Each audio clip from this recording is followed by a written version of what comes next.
What's up guys, welcome back to the Almighty, and in today's video I wanted to talk about Mafia 2.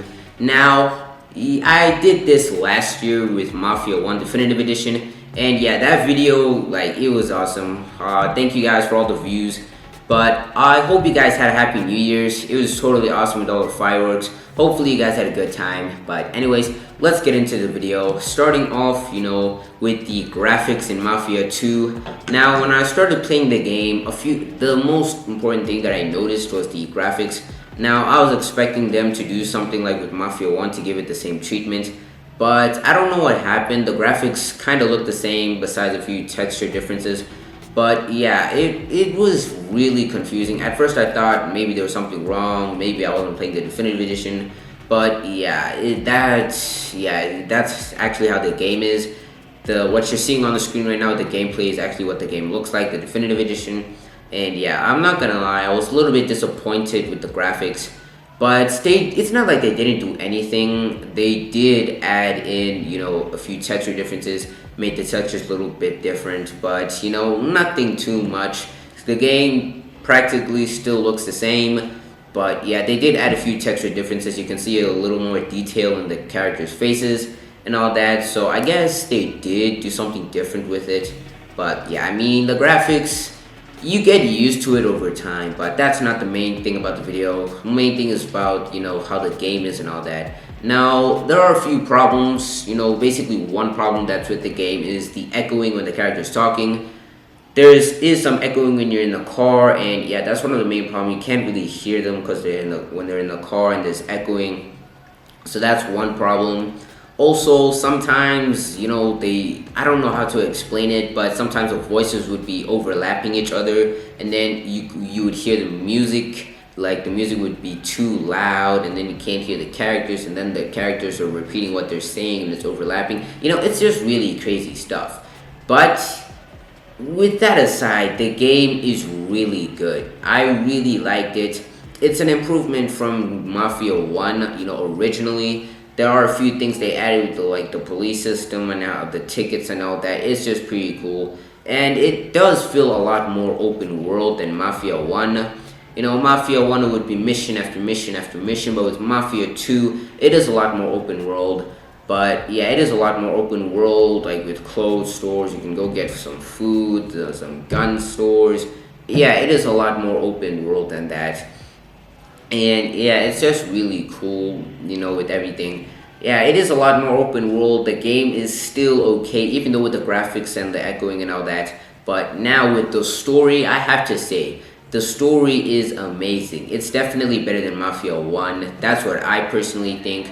But yeah, the story is just so good, and with how everything connects, and with Salieri from Mafia 1, it's just so good. Spoiler alert for continuing. If you haven't played Mafia 1 or 2, I'm going to be spoiling both. So if you haven't played them, you might want to click off the video by now. But I assume most of you have played the game. But anyways, with how everything connects with Joey and Vito getting into the Mafia, and with all the crazy stuff that's happening, I have to say, it was set up pretty nicely. The pacing is really good. The story was a lot longer than Mafia 1, but the pacing definitely helps it with everything that's happening. With all these things that are connected with Salieri from Mafia 1, and then Tommy dying, because, like in Mafia 1, the ending is Vito and Joey kill him. And, that does get connected later in the game when you go over, for a little bit of cash. It wasn't a big thing. When I heard that Tommy was in the game, I thought we'd be working with him. But to be honest, that wasn't probably going to work because they do shoot him, so I guess. But with the story and Leo, it was just pretty amazing. Everything was set up really nicely. And in the ending, with Joey, I still want to know what happened to Joey. In the ending, Vito gets in the car with Leo and they drive off and they talk. Because they did make a deal to kill Falcone. And yeah, I have to say, everything was set up nice. And the thing that I like about these games is that, they leave you wondering, they leave you wanting more, It's not like, oh, finally I finished the game, it was done. Like, they leave you wanting more. I'm still wondering what happened to Joey. It's most likely that they killed him because, Leo said that he wasn't part of the deal. And yeah, I kind of feel bad for Joey a little bit with everything that happened, The game, like it doesn't have a happy ending. None of the Mafia games do. And now and now that I started playing Mafia 3, it is a bit gritty and all that. So yeah, I guess.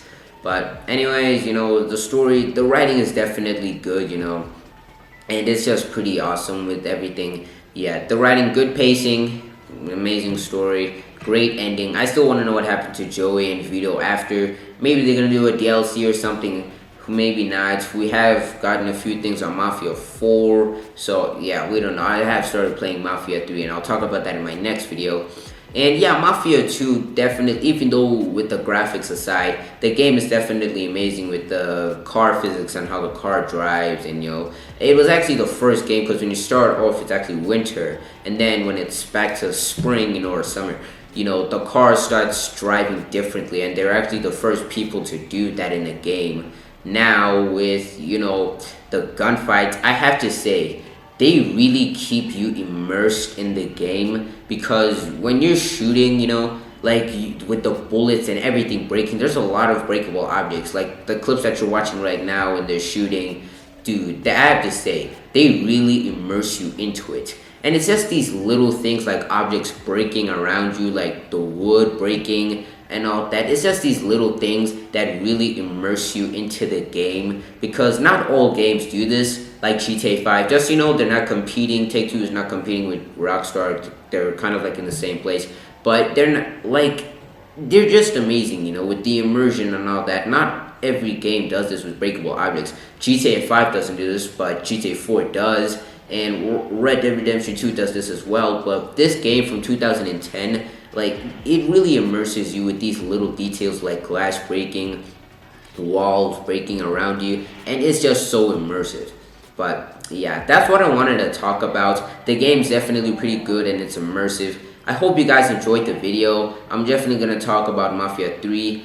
Please make sure to subscribe if you're not subscribed, so that we can get to 100 subscribers. Like the video. And yeah, this game is amazing. Even with the graphical issues and all that, I don't know what happened, but the game is amazing. Story, great pacing, lots of immersion, and yeah, I hope you guys enjoyed the video. Like I said, make sure to subscribe so that we can get to 100 subscribers. I'm Meister, and I'll see you guys next time.